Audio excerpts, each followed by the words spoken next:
지난주에 이영웅 목사님께서 오늘 본문의 내용도 함께 다루며 말씀을 전하셨었는데요. 기억하십니까? 비슷한 내용이 포함될 수도 있지만 본문은 다르니까 이 본문을 그대로 전하기로 했습니다. 제가 이번 주 월요일과 화요일 새벽 기도도 담당했었는데요. 고린도전서 5장과 6장 말씀을 이렇게 준비하면서 이런 생각이 들었습니다. 고린도 교회가 바울에게 정말 엄청 깨졌구나. 깨졌다는 표현은 많이 혼났다는 의미입니다. 자세히 보니까 고린도 교회가 정말 신랄하게 책망받는 것 같더라고요. 그래서 고린도전서는 꾸중의 서신이라는 생각이 들었습니다. 고린도전서 13장을 우리가 사랑장이라고 말하는데요, 사랑이 넘치는 말로 가득할 것 같지만 사실 사랑장도 고린도 교회의 사랑 없음을 꾸짖는 내용인 것 같습니다. 너에게 굉장한 은사가 많이 있더라도 사랑이 없으면 아무것도 아니라는 것이죠. 너희는 아무것도 아니라고, 정신 차리라고 말이죠. 고린도전서에서 중심적으로 언급되는 문제점이 바로 분쟁입니다. 고린도전서 1장에서부터 언급했습니다. 내 형제들아, 근로의 지편으로 너희에게 대한 말이 내게 들리니 곧 너희 가운데 분쟁이 있다는 것이라. 고린도 교회 안에 있는 이 분쟁의 문제 때문에 고린도전서가 쓰인 것이라고 해도 과언이 아닐 것입니다. 고린도전서에서 말씀하는 대부분의 주제가 다 분쟁과 연관이 있다는 점을 우리가 생각해 볼 수 있습니다. 다른 장들도 다 마찬가지이지만 특히 고린도전서 12장에서 성령의 몸매 지체에 관한 말씀의 이유가 무엇이겠습니까? 다른 점들, 즉 차이 때문에 분쟁이 있을 것이 아니라 다르기에 오히려 하나가 될 수 있다는 점, 성령을 받은 자들은 반드시 그래야 한다는 점을 말씀하고자 하는 거 아닙니까? 또 아까 잠깐 언급드렸지만 고린도전서 13장 사랑장이 왜 있겠습니까? 분쟁이 아니라 반드시 사랑이 있어야 한다는 점을 강조하기 위함이 아니겠습니까? 사랑이 없으면 아무것도 아니라는 것이죠. 고린도전서 10장에서도 우상에게 바쳐진 음식을 먹어야 하는지 먹지 말아야 하는지 하는 것에 관해서 바울이 뭐라고 말했는가 보면 요지가 이렇습니다. 먹어도 되고 안 먹어도 된다. 그러나 먹든지 마시든지 무엇을 하든지 다 하나님의 영광을 위해서 해라. 하나님의 영광을 위해서 하는 것이 무엇이겠습니까? 비방받을 일이 없이, 즉 분쟁이 일어나지 않게끔 자신을 위해서 하는 것이 아니라 타인을 위해서 사랑으로 하라는 것입니다. 그것이 하나님의 영광을 위해 하는 것이죠. 고린도전서 11장에서 또 성만찬에 관해 말씀했는데 여기에서 분쟁에 관한 것이죠. 함께 음식을 먹고 나누는 일에 차별이 생기고 분쟁이 일어나게 되니까 분별력 있게 성만찬을 행할 것을 말씀합니다. 고린도 교회의 가장 큰 문제는 분쟁이 있다는 것인데 그 분쟁의 원인에 대해서 바울은 오늘 본문 1절에서 이렇게 말씀합니다. 우리 1절 말씀 다시 한번 읽어볼까요? 1절입니다. 시작. 형제들아, 내가 신령한 자들을 대함과 같이 너희에게 말할 수 없어서 육신에 속한 자 곧 그리스도 안에서 어린아이들을 대함과 같이 하노라. 아멘. 바울은 분쟁의 원인이 그들이 여전히 육신에 속한 자이기 때문이라고 말씀합니다. 육신에 속한 자라는 의미가 무엇입니까? 육신에 속한 자. 그 의미를 바르게 이해하기 위해서 우리는 바울이 그 전에 이와 관련해서 뭐라고 말씀했는지를 살펴볼 필요가 있을 것 같습니다. 고린도전서 2장 14절 말씀을 우리 함께 읽어보겠습니다. 시작.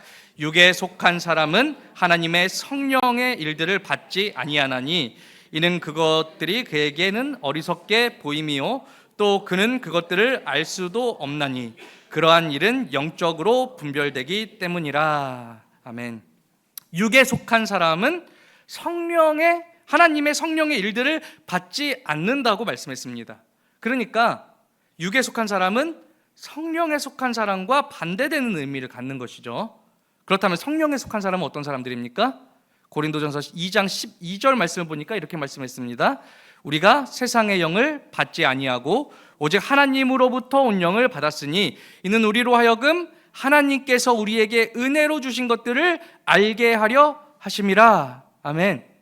성령에 속한 사람은 하나님께서 우리에게 은혜로 주신 것들을 아는 사람들이라고 말씀합니다. 그러니까 이와 대조적으로 육에 속한 사람은 어떻겠습니까? 하나님께서 은혜로 주신 것들을 모르는 사람이 되겠죠. 그러니까 성령에 속한 사람은 하나님께서 은혜를 주신 것들을 아는 사람이고, 육에 속한 사람은 하나님께서 은혜를 주신 것들을 모르는 사람이라고 성경은 말씀하는 것이죠. 예수님을 믿는다는 것이 무엇을 의미합니까? 다양한 의미가 있을 수 있겠지만 하나는 은혜를 아는 거예요. 모든 것이 하나님의 은혜인 줄 아는 것입니다.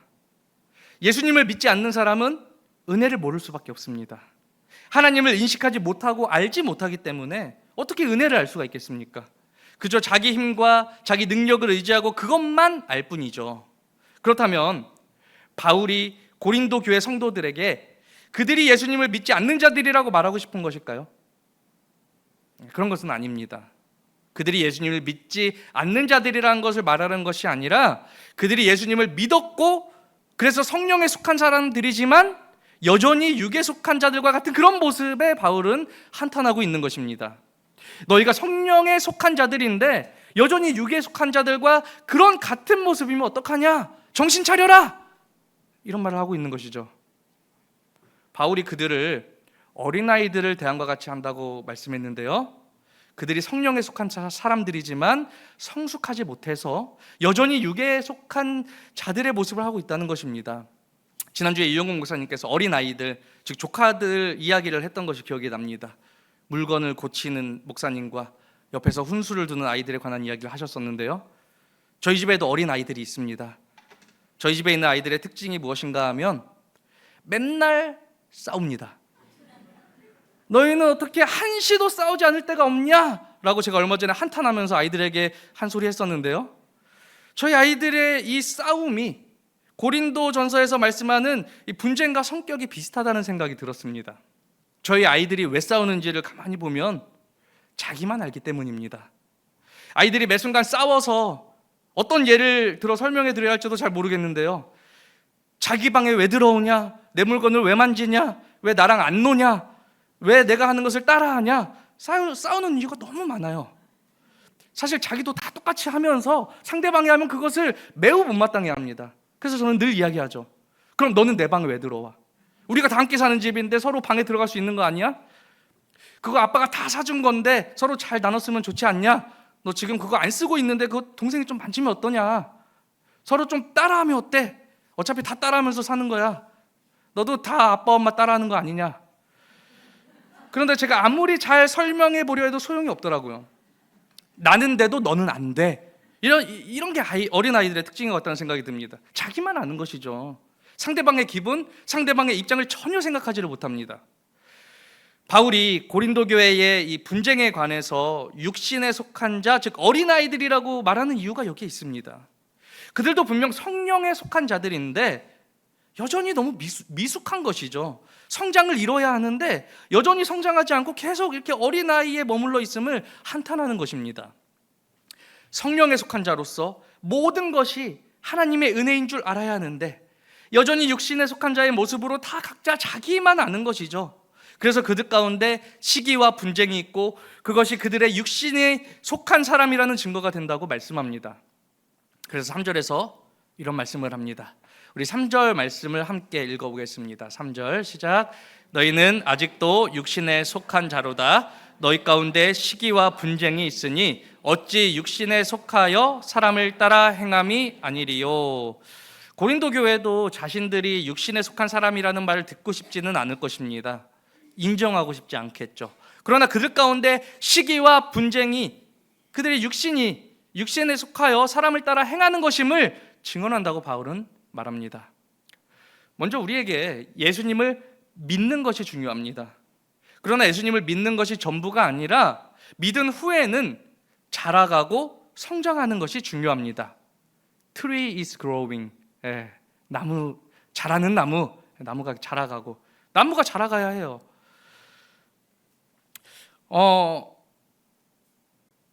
저는 저희 아이들이 지금 매 순간 싸우고 그래서 맨날 이렇게 저의 정신을 쏙 빠지게 하더라도 때가 되면 이 아이들이 자라고 성숙해져서 나중에는 덜 싸우리라는 소망을 가져봅니다. 믿습니다. 저도 어릴 때 누나랑 자주 싸웠던 기억이 있습니다. 지금 저희 아이들만큼은 아니었던 것 같지만 저도 누나랑 자주 싸웠었습니다. 그런데 지금은 잘 안 싸워요. 물론 같이 안 살아서 그런 것일 수도 있겠지만 어린 시절에 비하면 서로 이해해주고 양보해주고 자기만 생각하기보다 상대방의 입장도 고려해 주려고 하며 조금은 더 그렇게 성숙해졌기 때문일 것입니다. 만약 지금도 제가 아이와 같이 누나와 만나기만 하면 여전히 이렇게 싸운다고 하면 이상하겠죠. 덜 크고 덜 성숙한 어른이, 즉 키덜트가 되는 것입니다. 요즘 이런 표현을 사용하더라고요. 영어로는 어린이를 뜻하는 키드랑 어른을 뜻하는 어덜트를 합쳐서 키덜트라고, 또 한글로는 어린이와 어른을 합쳐서 어른이 이렇게 합니다. 장난감 등 아이 같은 취미를 가진 어른들을 키덜트 혹은 어른이라고 말하는 것인데요. 물론 장난감 등 아이 같은 취미를 갖는 것이 뭐 나쁘다거나 옳지 않다는 것은 아닙니다. 그럴 수도 있죠. 저도 저희 아이들을 위해서가 아니라 제가 한번 해보고 싶어서 몇 년 전에 이렇게 탱크와 건담 등 장난감을 사서 만들어 보기도 했습니다. 재밌더라고요. 키덜트라는 말이 꼭 부정적인 의미는 아닙니다. 어른도 얼마든지 그런 취미가 있을 수 있습니다. 그러나 예수님을 믿었으면서, 즉 어른이 됐으면서도, 예수를 믿었다는 표현이 어른이 됐다는 그런 표현이죠. 마치 어른이 됐으면서도 마치 어린아이처럼 시기와 분쟁이 있다면 부정적인 의미로 키덜트, 즉 어른이라고 한번 표현해 보고자 합니다. 오늘 본문에서 바울도 고린도 교회에게 그런 의미에서 키덜트가 되지 말라고 말씀하는 것입니다. 예수님을 믿었다면 육신에 속한 모습은 이제 버리고 자라고 성장해져서 성령에 속한 자로 살아야 할 텐데, 예수님을 믿었다는 의미로 어른이 됐으면서 여전히 어린아이처럼 시기와 분쟁으로 가득한 모습이면 어떡하느냐고 부끄러운 줄 알라고 바울은 말하고 있는 것입니다. 우리는 키덜트, 즉 어른이가 되지 맙시다. 예수님을 믿었으면서 어린아이처럼 여전히 자기만 알며 우리 가운데 시기와 분쟁이 있으면 곤란합니다. 우리는 어른이, 키덜트가 되지 맙시다. 물론 일반적으로도 분쟁이 있는 것은 좋지 않은 일이지만 교회 안에서 분쟁이 있다는 것은 심각한 문제입니다. 그럴 수도 있는 일이 아니에요. 왜냐하면 성령께서 하시는 일은 하나 되게 하시는 일이기 때문입니다. 분쟁의 반대말이 무엇인가요? 화목, 하나됨입니다. 예수님께서 둘로 하나를 만드시고 막힌 담을 자기 육체로 허셨고 예수님께서 이루신 그 일을 성령께서 우리 가운데 효력 있게 하십니다. 그래서 성령께서 거하시는 교회에 분쟁이 있다는 것은 말이 안 되는 것이죠. 하나가 되는 것이 교회입니다. 고린도전서에서 말씀하는 분쟁이라는 단어는 어떤 갈등이 있다거나 일시적인 의견 충돌이 있는 것을 의미하는 것이 아닙니다. 찢어지는 것을 의미해요. 어느 한쪽에서도 뜻을 굽히지 않고 팽팽하게 대립하다가 결국 찢어지는 상태, 분열이 일어난 상태를 말합니다. 교회 안에서 갈등이 얼마든지 일어날 수 있죠. 우리 각기 서로 다 다른데 갈등이 없는 것이 말이 됩니까? 각기 의견이 다를 수 있죠. 생각하는 것도 다 다른데 뭐 의견이 항상 같을 수 있겠습니까? 그 가운데에서 성령께서 하시는 일이 서로 다르더라도 우리가 서로 사랑하게 하시고 하나 되게 하시는 것입니다. 상대방이 나와 의견과 견해가 다릅니까? 다르게 생각해 볼 수 있는 그 사람이 우리 가운데 있음에 오히려 감사할 수 있도록 성령께서는 우리의 마음과 생각을 지키십니다. 그것이 무엇이 됐든지 간에 우리는 상대방의 다름이 분쟁거리가 될 수 있지만 성령께서는 다름이 오히려 사랑이 되게 하신다는 것입니다. 육신에 속한 사람은 시기와 분쟁을 낳지만 성령에 속한 사람은 사랑과 하나됨을 낳습니다. 우리 4절 말씀으로 함께 읽어보겠습니다. 4절입니다. 시작.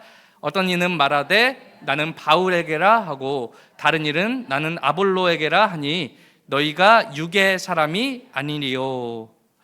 바울파랑 아볼로파랑 이렇게 나뉜 것만 봐도 너희가 육의 사람이 아니냐고 바울은 말하고 있습니다. 이렇게 나뉘고 분열된 이유를 생각해 보면 역할의 중요성에 대한 차이를 두고 나뉜 것 같다는 생각이 듭니다. 교회를 세운 바울이 더 중요하냐? 아니면 교회를 심우하는 아볼로가 더 중요하냐? 나는 교회를 세운 바울이 더 중요하다고 생각한다. 그래서 바울파가 되고, 나는 교회에서 심우하고 있는 아볼로가 더 중요하다고 생각한다. 그래서 아볼로파가 되고, 뭐 이런 다른 의견으로 분쟁이 일어나게 됐겠죠. 이에 바울은 이렇게 말합니다. 아볼로는 무엇이며 바울은 무엇이냐? 그게 뭐가 중요하냐는 것이죠. 하나님께서는 고린도 교회로 예수를 믿게 하기 위해서 그들을 그저 각기 다른 도구로 사용하신 것이지 뭐가 더 중요하냐고, 자시고할 것이 있냐고 그렇게 이야기를 하는 것이죠. 우리 6절과 7절 말씀도 우리 함께 읽어보겠습니다. 시작. 나는 심었고 아볼로는 물을 주었으되 오직 하나님께서 자라나게 하셨나니 그런즉 심는 이나 물 주는 이는 아무것도 아니로되 오직 자라게 하시는 이는 하나님 뿐이니라. 아멘. 바울이 한 일과 아볼로가 한 일은 분명 다릅니다. 바울은 심었습니다. 바울이 고린도 교회를 세웠죠. 아볼로는 물을 주었습니다. 아볼로가 고린도 교회에서 목회했죠. 마치 어린아이처럼 누구 역할이 더 중요한가 하며 그런 유치한 생각을 할 필요가 없다는 것입니다. 심는 이와 물 주는 이는 아무것도 아닙니다. 중요한 것은 하나님께서 그들로 예수를 믿게 하셨고 교회로 부르셨다는 것입니다. 우리도 그런 생각을 하게 될 수도 있습니다. 수원서부교회를 세우신 손소 목사님이냐, 지금 목회하시는 이준호 목사님이냐 하는 그런 것이 아니라 교회 내에서 내 역할 혹은 어떤 역할이 더 중요하다는 그런 생각을 우리도 할 수도 있습니다. 나 없으면 교회가 제대로 돌아가질 않아, 뭐 이렇게 생각할 수도 있겠고, 꼭 그런 것이 아니더라도 그 사람이 그 역할을 하지 않으면 교회가 안 돼, 이렇게 생각할 수도 있겠죠. 교회에 더 중요한 역할이 있고 덜 중요한 역할이 있겠습니까? 바울이 교회를 몸으로 비유하는데 몸에 중요하지 않은 지체가 있겠습니까? 이 새끼손가락이 작고 그게 중요한 역할을 하지 않는 것 같아도 이게 없어지면은 손이 힘을 잃는다고 합니다. 손이 힘을 제대로 발휘하지 못하는 것이죠. 몸에 중요하지 않은 지체는 없습니다. 어떤 역할이 중요하지 않은 것이 없습니다. 그래서 8절에서 바울은 이렇게 말씀했는데 우리 8절을 함께 읽어보겠습니다. 시작. 심는 이와 물 주는 이는 한 가지이나 각각 자기가 일한 대로 자기의 상을 받으리라. 아멘. 이 구절의 의미가 무슨 의미인지 조금 이해가 잘 안 될 수도 있습니다. 제가 그랬는데요, 한 가지라고 하니까 잘 이해가 되지 않는 것 같아요. 세번역 성경이나 영어 성경을 보니까 하나 혹은 원이라고 번역했더라고요. 심는 이와 물 주는 이 둘은 하나라는 것입니다. 다 똑같다는 것입니다. 역할이 같다는 의미는 아니지만 뭐가 더 중요한지 그런 걸 따질 이유가 없다는 것이죠. 다 중요하다는 것입니다. 심는 이가 없이 어떻게 식물이 싹이 납니까? 물 주는 이가 없이 어떻게 식물이 생명을 유지합니까? 역할이 다른 것이지 둘 다 중요하고 둘은 하나입니다.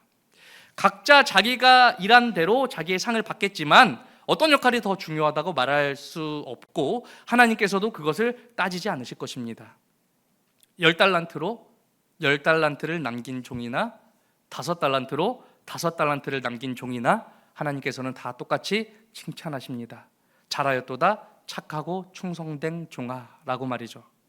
하나님께서는 각 사람에게 각기 다른 은사를 주십니다.